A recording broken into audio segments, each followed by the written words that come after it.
சித்தப்பா சித்தப்பா அண்ணா அண்ணா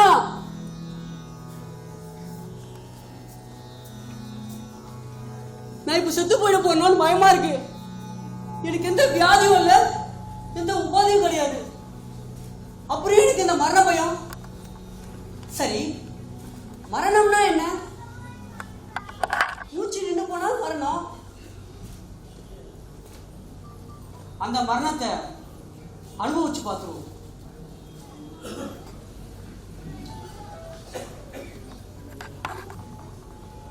இப்போ உடம்ப விரைச்ச மாதிரி வச்சுக்கோ.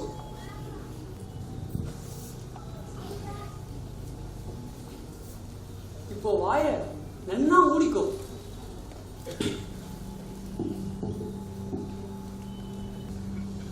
மூச்சு வெளியில வரவே கூடாது.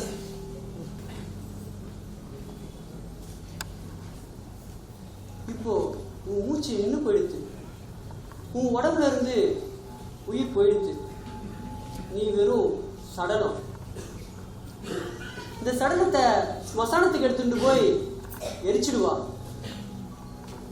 நீ சாம்பல் ஆயிடுவ. அந்த உடல் சாம்பல் ஆயிடும். அப்போ இங்க நிக்கிற நான் யார்? நான் யார்? நான் யார்? நான் யார்? அந்த அனுபவம் ஒரு சில நிமிஷங்கள் தான். ஆனா அந்த கேள்வி என் மனசுல ஆழமா பதிஞ்சு போச்சு. விளையாட்டுலையும் படிப்புலையும் பிடிப்பு விட்டு போச்சு. ஒருவித ஆத்ம விசாரம் ஆரம்பமாச்சு. மனசு தனிமையை நாடி அப்போ இருந்து அந்த தனிமையை தேட ஆரம்பிச்சேன்.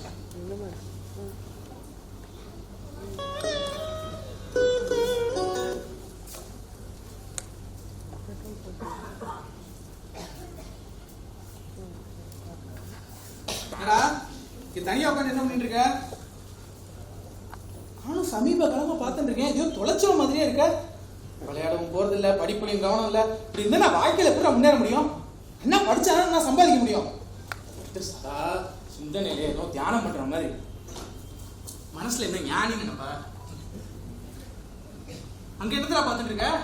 இவ்வளவு கேட்கிறேனே, வாயை திறந்து ஏதாவது ஒரு வார்த்தை பதில் பேச. இது என்னது? இம்போசிஷனா? Simple grammar. இது புரியல உனக்கு? இதெல்லாம் படிச்சு கொடுத்தாங்க. நீ இப்படி இருக்கிறவனுக்கு இதெல்லாம் என்னத்துக்கு? எல்லாத்தையும் உதறி தந்து போக வேண்டியதானே?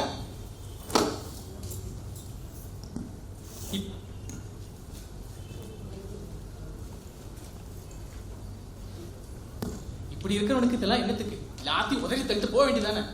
இப்படி இருக்கிறவனுக்கு இதெல்லாம் என்னத்துக்கு? எல்லாத்தையும் உதறி தள்ளிட்டு போக வேண்டியதானே?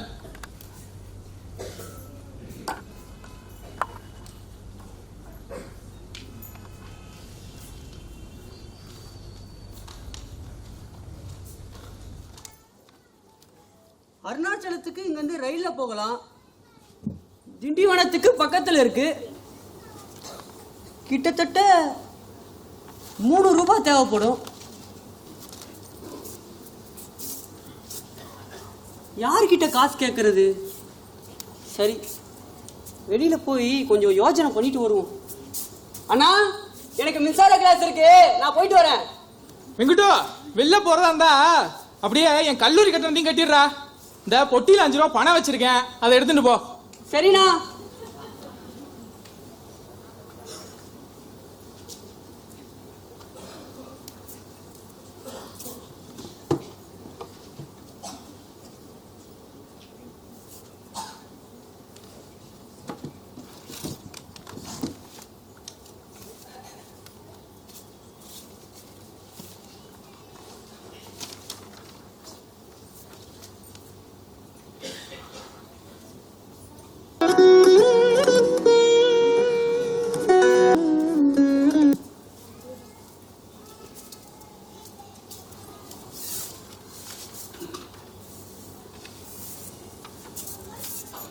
சித்தப்பா, சித்தப்பா, இங்க வாங்க. என்னடா மத்தியான நேரத்துல கொஞ்சம் கட்டையை சாய்க்கலான்னு பார்த்தா அதுக்கு விட மாட்டேன்றிய. இல்ல சித்தப்பா, அந்த வெங்குட்டு இதை எழுதி வச்சுட்டு போயிருக்கான் பாருங்க. என்ன சொல்லு?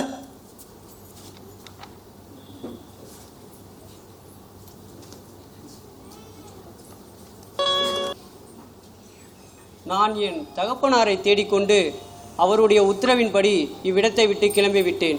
இது நல்ல காரியத்தில் பிரவேசித்திருக்கிறது. ஆகையால் இந்த காரியத்திற்கு ஒருவரும் விசனப்பட வேண்டாம். இதை பார்ப்பதற்காக பணமும் செலவு செய்ய வேண்டாம். உன் சம்பளம் செலுத்தவில்லை, ரூபாய் 2 இதோடு இருக்கிறது. இப்படிக்கு என்ன சித்தப்பா, இதுக்கு என்ன அர்த்தம்?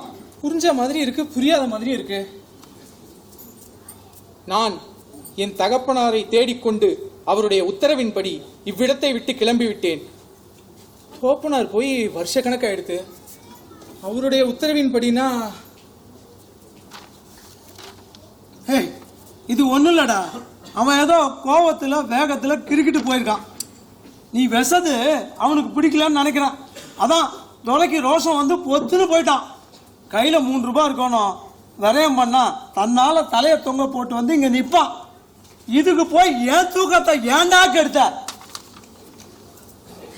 ஏய், உன்னை அந்த சைக்கிளை தொடச்சி வைக்க சொன்னால தொடச்சு போய் தொட. ஏதோ கோபத்தில் எழுதி வச்சுட்டு போனதா அவங்க எல்லாரும் நினைச்சிட்டு இருந்தாங்க. அதான் பகவானோட அந்த உயர்ந்த தத்துவம் அப்போ அவங்க யாருக்கும் பிடிபடலை. திருவண்ணாமலையிலேருந்து எனக்கு அழைப்பு வந்துடுச்சு. இனிமேல் அதுதான் என்னோட இருப்பிடம்.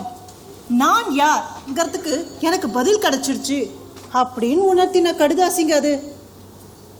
இப்படிக்கு அப்படின்னு வெறும்னா விட்டுருந்தார். அதாவது சரீரத்துக்கு தான் பேர் இருக்கு, ஆத்மாவுக்கு பேர் இல்லைன்னு சொல்லாம சொல்லிட்டு கிளம்பிட்டாருங்க. ஆகஸ்ட் 29, 1896 வருஷம் மதுரையிலேருந்து கிளம்பினவர் செப்டம்பர் 1 திருவண்ணாமலையில் காலடி எடுத்து வச்சார். அந்த புண்ணிய பூமி இன்னும் புனிதமாக மாறிச்சு. ஏப்ரல் 14, 1950 வருஷம் பகவான் மகா நிர்வாணம் அடைகிற வரைக்கும் திருவண்ணாமலையை விட்டு அவர் நகர்ல. ஆனால் உலகமே அவரை நோக்கி வந்தது. திருவண்ணாமலைக்கு வந்தவர் செஞ்ச முதல் காரியம் அண்ணாமலையார் தரிசனம். அந்த ஞானோதயத்தில் எல்லாத்தையும் திறந்தார். பக்கத்தில் இருக்கிற ஐயங்குளத்துக்கு போனார். கொண்டு வந்த பக்ஷணத்தையும் கையில் இருந்த மிச்ச காசையும் குளத்திலே தூக்கி போட்டார். இனிமேல் இதெல்லாம் தனக்கு தேவையில்லை அப்படின்னு தீர்மானம் பண்ணினார். யாரோ வந்து தலைக்கு மொட்டை அடிக்கணுமா அப்படின்னு கேட்டாங்க. இந்த தேகமே தன்னோடது இல்லைன்னு ஆனதுக்கப்புறம் அதுக்கு என்ன நடந்தா என்ன? சரின்னு தலையாட்டினார். தலையில் இருந்த முடியும் போச்சு, உடம்புல இருந்த வேஷ்டி சட்டையும் போச்சு, கூடவே போட்டிருந்த பூனனும் குளத்தோடையே போச்சு. கோவனாண்டியா கோவிலை நோக்கி போனார். மழை கொட்டிச்சு. தலையை மழிச்சவ ஸ்நானம் பண்ணாம கோவிலுக்கு போலாமா? அதான் இயற்கையே அந்த உடலை சுத்தப்படுத்திச்சு. இதெல்லாம் பகவான் என்கிட்ட நேரடியாக சொன்னதுங்க. இந்த சம்பவங்களை கேட்க கேட்க எனக்கு கவித்துவமாக பட்டுது. அப்பனை தேடி போகுது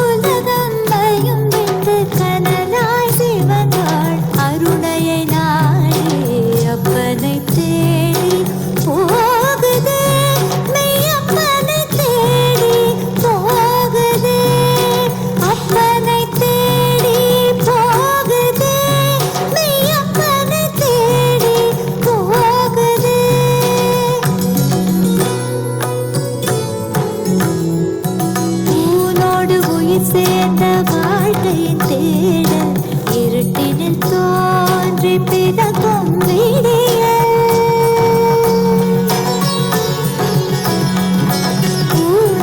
உயிர் சேர்ந்த வாழ்க்கை வாழ்க்கையின் தேடல் இருட்டினில் தோன்றி பிறக்கும் விடியல் உடலெனும் மாய உடுப்பை களைந்து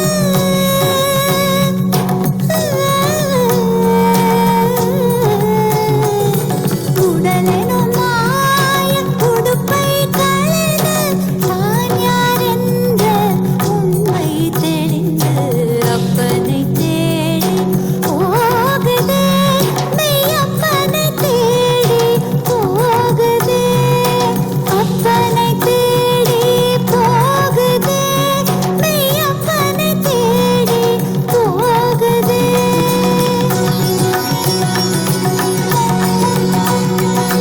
ஜனனம் முதல் மரணம் வரும் ஒரு பயணமா மரணம் தரித்த பின்னர் பிறத்தல் பயணமா ஜனனம் முதல் மரணம் வரும் ஒரு பயணமா மரணம் தரித்த பின்னர் பிறத்தல் பயணமா இருந்த இடம் விட்டு போவது பயணமா இருந்த இடம் விட்டு போவது பயணமா போகாமல் தன்னை தேடுவது பயணமா அருணாச்சல அருணாச்சல சிவ அருணாச்சல அருணாச்சல சிவ அருணாச்சல அருணாச்சல சிவ அருணாச்சல அருணாச்சல சிவ அருணாச்சல அருணாச்சல சிவ அருணாச்சல